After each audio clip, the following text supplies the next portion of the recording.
Tenemos una invitada ya en el piso. Ya llegó, así que vamos a empezar un poco con esta charla. Ella es Hilda Weissman, realizó estudios de Ciencias de la Educación en la Universidad de Buenos Aires y de posgrado en la Universidad de Barcelona. Comparte su interés por la didáctica de las ciencias naturales con la educación ambiental. Fue maestra, directora de escuela, docente universitaria, investigadora y formadora de formadores de muchos colegas con los cuales nos hemos formado nosotros también. Es autora de recursos, artículos, libros y proyectos de ambas especialidades. Así que bueno, te damos la bienvenida, Hilda. ¿Qué tal? Julio. Bueno, bienvenida. Bienvenida. Bueno, la verdad que cuando estuve preparando un poco la entrevista, estuve indagando ahí en internet y encontré un montón de cosas y se me ocurrieron un montón de preguntas para preguntarte. Además tengo algunos de los textos que escribiste. Pero lo primero que te quería preguntar es ¿en qué época fue tu formación inicial y en qué contexto nacional o internacional se dio eso en relación a nuestra área, ¿no? A la enseñanza de la ciencia, las ciencias naturales? Bueno, mi formación inicial universitaria empezó en una época, lo que se llamó la Universidad de Oro, ¿no? Frondizi acababa de asumir como presidente y el rector era Ricieri Frondizi. Fue, digamos, además, en concreto, Ciencias de la Educación era una carrera, se llamaba Pedagogía, era un profesorado y tenía un corte más bien filosófico. En ese momento se crea Psicología en el 57, Psicología, Sociología, Antropología, y Pedagogía pasa a ser Ciencias de la Educación. De la mano de Mantovani, Gilda Romero Brest, Américo Gioldi, o sea, gente, algunas que había estado fuera de la universidad y que regresa. O sea que tuvimos profesores extraordinarios, aún así nos quejábamos, sobre todo porque era una formación muy desligada de la práctica. Yo tuve la enorme dicha de que paralelamente pensé que en aquellos años terminabas la escuela secundaria, si ibas a la escuela normal con el título de maestra, con lo cual te permitía, mientras seguías una carrera universitaria, en este caso de educación, ya meterte en la profesión y trabajar. Entonces yo, después de unos distintos trabajos poco felices, entro a trabajar en lo que en ese momento era el paradigma de la educación infantil, que era la escuela Arcoíris. No sé si te suena, todavía existe, pero en aquel entonces las directoras y dueñas estaban muy ligadas con grupos pedagógicos de izquierda, muy progresistas, Luis Iglesias, etcétera, y entonces teníamos, no solo era una experiencia, era escuela nueva pura, sino que teníamos en paralelo una formación fantástica en distintas áreas. Así que ahí me empiezo a formar en lo teórico y en lo práctico, claro. Y siempre con una segunda vocación que eran las ciencias naturales. Claro. En los años 50-60, para ubicarte un poco qué pasa en el mundo y qué pasa también en el país, se daba la siguiente situación. Por una parte, la escuela secundaria en particular, la enseñanza de las ciencias era absolutamente memorística, transmisiva. Eventualmente encontrabas algún docente interesado en la actividad experimental, pero siempre de manera de demostración, que la hacía él, se divertía mucho, los chicos miraban y intentaban, digamos, entender qué es lo que el profesor quería decir, que era que esa experiencia estaba verificando la teoría, cosa absolutamente puesta en duda. Mientras tanto, ocurría otro fenómeno interesante, y es que la escuela nueva penetraba sobre todo en la educación infantil. Pensá que entre el 35 y el 50 tenemos la escuela La Serena de las hermanas Cosentini, que marca un hito en la educación y influye enormemente, no tanto en la escuela pública, pero aunque hay una diferencia con el resto de los niveles educativos, donde hay un activismo, a veces vacío de contenido, pero un énfasis en el hacer o en el aprender haciendo, más allá del contacto con la naturaleza, la observación. O sea que en la educación infantil estamos en esa década en avanzada respecto al resto de las etapas educativas. ¿Qué pasaba en Europa, por ejemplo, en Estados Unidos? En primer lugar, la enseñanza más o menos ocurría lo mismo, pero cuando termina la Segunda Guerra Mundial, las ciudades, los países se encuentran desprovistos de material didáctico, de elementos, las escuelas destruidas, etcétera, después de la guerra, y entonces la UNESCO toma eso y le pide a un profesor inglés, Stevenson, que escriba un pequeño manual de iniciativas en el tema de las ciencias. Ese fue el origen de lo que después, en el año 60, la UNESCO publica como el primer manual para la enseñanza de las ciencias, que era una especie de Doña Petrona maravillosa, ¿sí?, con muy poca fundamento teórico, pero que tenía un repertorio de actividades que para nosotros fue una inspiración permanente. Estabas recopilando un poco esta historia, Hilda. Ahí empieza en los 60 más o menos el interés por la enseñanza de las ciencias y por que esto llegue a las escuelas a nivel primero internacional, ¿no? Exacto.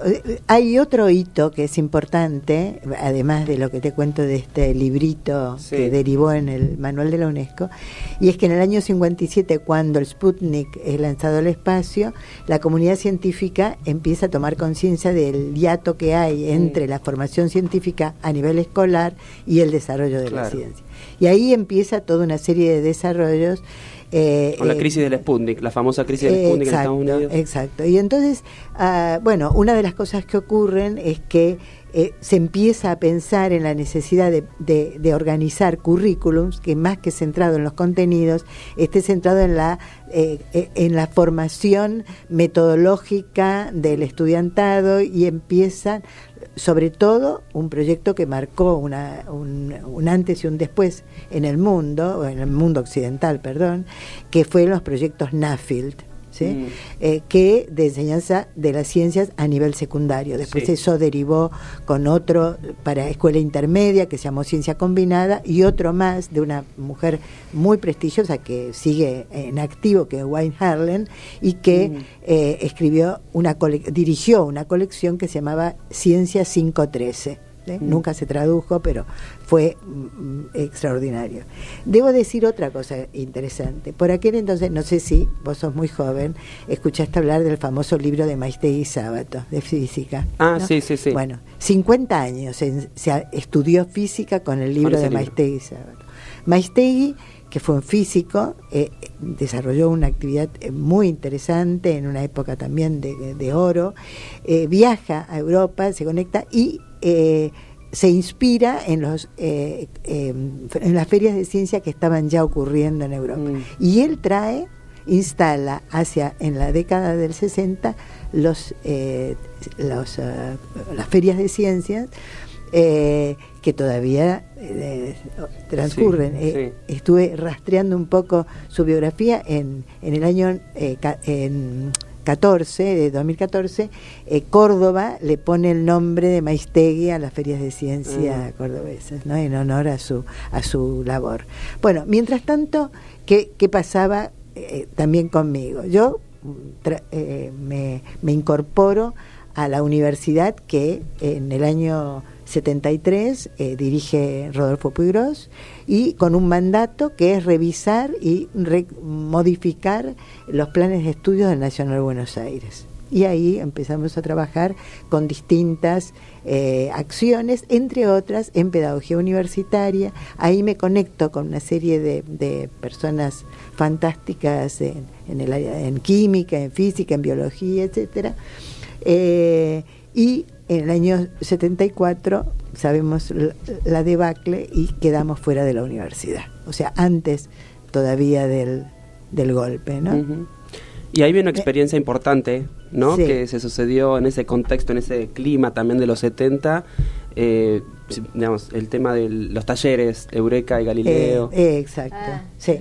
O sea, en el año fin del 74 nos quedamos fuera de la universidad, muchísima gente, y yo evoco un episodio que me había contado un investigador que vive hace muchos años, fue exiliado en México, que es el doctor Cerejido, y él vuelve de un meeting internacional de ciencias y me cuenta, yo en ese entonces era directora de la escuela donde concurrían sus hijos, me cuenta que en una cena donde había varios premios Nobel, le cuentan o comentan de una experiencia que los Curie realizaron en Europa, en Francia, cuando sus hijos eran adolescentes y les preocupaba la formación enciclopedista, etcétera, etcétera, de la adolescencia. Y crean algo así como un taller de ciencia que se convirtió en escuela secundaria, que consistía en que los jóvenes, que eran sus hijos y los hijos de otros investigadores, en lugar de ir a una escuela, iban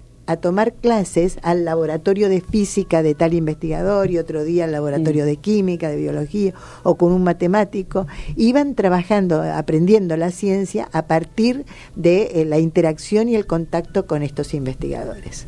Entonces él me dice, que es maravilloso, algún día tendrías que hacerlo, ¿no? Entonces, cuando me quedo sin trabajo, y además, bueno, después vino el golpe, la ley de prescindibilidad, etcétera, etcétera, convoco a varios amigos que había conocido en esos años de universidad y que estaban en la misma situación que yo, un bioquímico, una bióloga, un matemático, un físico, etcétera, y creamos el taller de Ciencias Eureka. Y en enero del 75. Alquilamos una vieja casa, instalamos los laboratorios y fue una experiencia única, porque para los chicos fue excepcional. De hecho, te puedo decir que me sigo encontrando con jóvenes, cuarentones y más, que son científicos o tecnólogos o ingenieros, y me dicen, el inicio fue aquí. ¿Cuánto duró, Hilda? Hasta que llegó la democracia, y entonces me invitan a coordinar en la municipalidad en ese entonces de Buenos Aires el área de ciencias, y yo, en lugar de, ya se habían creado los clubes de ciencias, y yo instalo un programa mucho más amplio que se llama Coordinación de Actividades Científicas, donde teníamos una decena de programas diferentes, desde temas de como la Costanera Sur, campamentos científicos, un pequeño zoológico, y los clubes que eran muy exitosos. ¿Sí? Y los chicos iban, digamos, como actividad extraescolar, iban a los talleres Eureka y Galileo, ¿verdad? Exacto. Era tan fascinante pensar lo que era en ese entonces. Te estoy hablando ya del 76, Cacciatore, lo que era la escuela.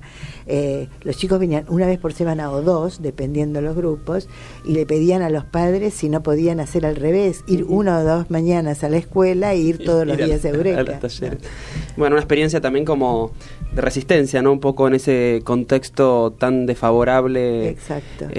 A nivel nacional, ¿no? Seguimos acá con Hilda. Habíamos llegado a los 80. ¿Qué pasó en los 80, en los 90? ¿Y en qué momento aparece esta inquietud por la educación ambiental y empezaste a trabajar, digamos, a partir de principios de los 90 en eso, creo, ¿verdad? No, en educación ambiental, una situación coyuntural, porque yo en el fin del 92 me voy del país y vuelvo en el 2011. Y entonces, bueno, estando fuera se me presenta la oportunidad, pero no porque yo necesariamente vincule la educación ambiental con la enseñanza de las ciencias. Eso, digamos, me gustaría, si me das después 5 minutitos, 3 minutos. Sí. Bueno, lo que pasó fue que durante la década del 70 se implantan estas metodologías de lo que se llamó la ciencia del descubrimiento, ¿sí? Que ponía, digamos, el énfasis en la formación metodológica, digamos, y dejando en segundo plano la formación en cuanto a los contenidos. Lo que ocurrió es que, digamos, con el paradigma de que se lo ubicaba al estudiante como si fuera un pequeño científico en miniatura y tenía que reinventar la ciencia. Entonces, primero hay un error epistemológico importante. Una cosa es lo que aprendemos en la escuela primaria, que es reconocer, identificar, observar cómo es que se comporta la naturaleza. Y otra cosa es lo que comienza fundamentalmente en la escuela secundaria, que es entender qué es lo que la comunidad científica explica respecto a por qué la naturaleza se comporta de determinada manera. Y ese por qué responde a un modelo teórico que no es perceptible, que no es que no se induce de observar de la realidad, sino que responde a un modelo que en determinado momento en el desarrollo de la ciencia, en el desarrollo de la tecnología, muchas veces se pone en cuestionamiento y aparecen otros modelos. O sea, hoy no hay físicos newtonianos. Entonces, esto es porque el conocimiento de la construcción de los modelos explicativos sobre cómo se comporta la naturaleza va creciendo, ¿no? Incluso en interacción entre diferentes disciplinas. Muy bien. O sea que el estudiante mal podía reinventar esos modelos porque no tenía ni las herramientas ni los conocimientos. En los años 80 se evalúan esos proyectos y se descubre con sorpresa que los estudiantes saben muy poco de metodología de la ciencia, pero nada del conocimiento. O sea que estamos todavía peor que antes. Y ahí empieza un gran movimiento, o distintos movimientos, lo que se llamó y se llama ciencia, tecnología y sociedad, aprender a leer la ciencia, distintos modelos que coadyuvan a entender que la importancia de la actividad experimental, pero que el experimento quizá es el laboratorio de las grandes preguntas, ¿no? Yo siempre digo que una de las cosas más importantes en la enseñanza infantil y primaria es enseñarle al estudiante su capacidad de hacerse buenas preguntas, ¿no?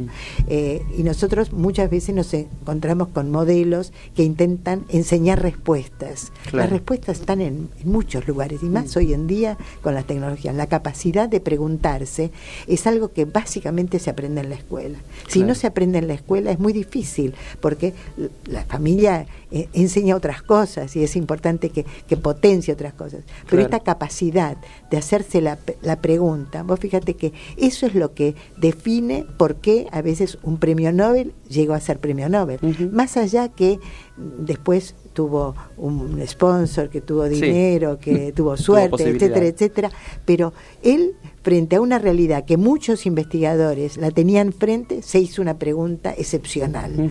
Esa es lo que lo define como... Entonces, lo que queremos es eso, es instalar la capacidad de preguntarse. Ahora, Hilda, ¿y qué fue pasando en la escuela, no? El correlato en la escuela a partir de los diseños curriculares ya en democracia. Claro, bueno, una cosa que fue fascinante es que todos los que estábamos trabajando alrededor de estos proyectos que fueron creciendo en cantidad de colegas trabajando, después cuando llega la democracia nos convocan, por ejemplo, para participar o como actores directos de la elaboración del currículum, como fue en mi caso en la ciudad de Buenos Aires. ¿Del 86? Sí, o como asesores, como yo trabajé para Córdoba, para Neuquén, para Corrientes, o como formadores de formadores. Entonces fue un momento maravilloso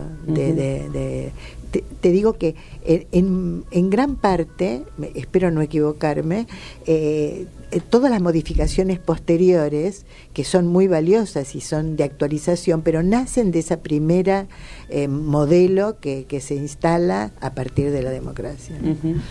Bueno, y nos contabas, ¿querés aclarar esto de la educación ambiental?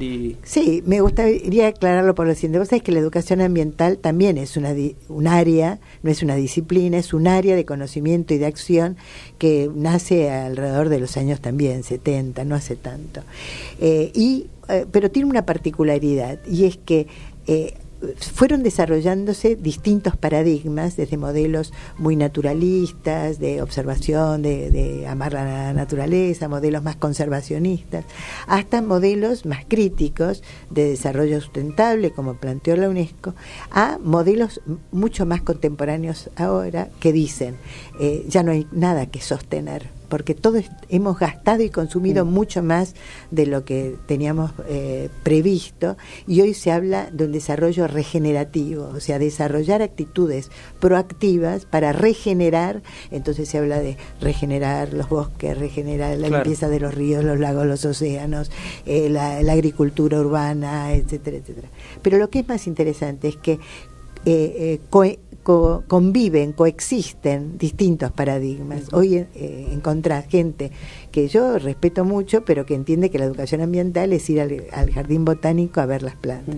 Para mí la educación ambiental es una educación política, es educar para la acción. Por eso es política, es desarrollar actitudes proactivas, críticas de la realidad, pero en una actitud de, bueno, a ver, esto es lo que tenemos y qué vamos a hacer. Claro. Todos somos, en distintas medidas, por supuesto, responsables de lo que tenemos, del deterioro, pero ¿qué proponemos para el cambio? No escribirle la carta a los reyes, como dicen en España, hablando no de los reyes de España, sino de los reyes magos. Bueno. Claro. ¿Tenemos que ir cerrando la entrevista, Elena? Sí, por favor.